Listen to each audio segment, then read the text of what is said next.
I'm Dahlia. I'm a sophomore at Glen Academy, and today I'm going to be reading Young Martin Luther King Jr. I Have a Dream. Martin Luther King Jr. was a great American. He led black people in their struggle to win the same rights that white people have. Martin Luther King Jr. was born in Atlanta, Georgia on January 15, 1929. His family called him ML. The King family spent a lot of their time in church. Reverend King was the pastor of Ebenezer Baptist Church. ML loved to sit and listen to his father preach. ML loved sports too. He and his friends played football, baseball, and basketball. ML was one of the best players. One day, when ML was 6 years old, his friend's mother told him he could not play with her sons anymore. "We're white and you're colored," she said. ML went home crying. He didn't understand why the color of his skin should make a difference to anyone. ML's mother gave him a hug, and then she told him a story. ML's mother told him that at one time, many black people in America were slaves. They had to work hard for white families and do whatever they were told. Now there were no more slaves, but some white people still treated blacks unfairly. You are just as good as anyone else, ML's mother told him, and don't you forget it.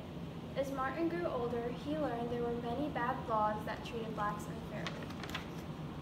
Black children and white children had to go to different schools. There were playgrounds, restaurants, and hotels where only white people could go. In stores, blacks had to stand in the back and wait until all the white customers had been helped first. These laws made Martin very sad.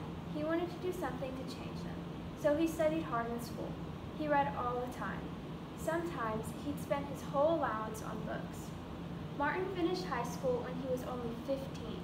Then he went to Morehouse College in Atlanta. While he was there, Martin decided he would be a minister, just like his father.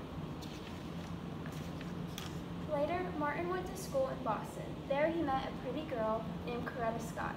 They fell in love. Soon, she became Mrs. King. In 1954, Martin got his first job as a pastor in Montgomery, Alabama. Something important was about to happen there. In 1955, a black woman named Rosa Parks was riding the bus home after a long day at work. When the bus driver told her to give up her seat to a white man, Mrs. Parks said no. She was arrested and put in jail. The black people of Montgomery were very angry. They decided not to ride the buses until the laws were changed. Martin helped lead this protest. For almost a year, black people walked or shared car rides with friends.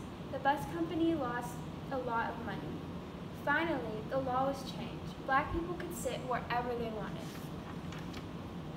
After that, Martin led protests all over the South. Many times, people were hurt. Sometimes, Martin was arrested.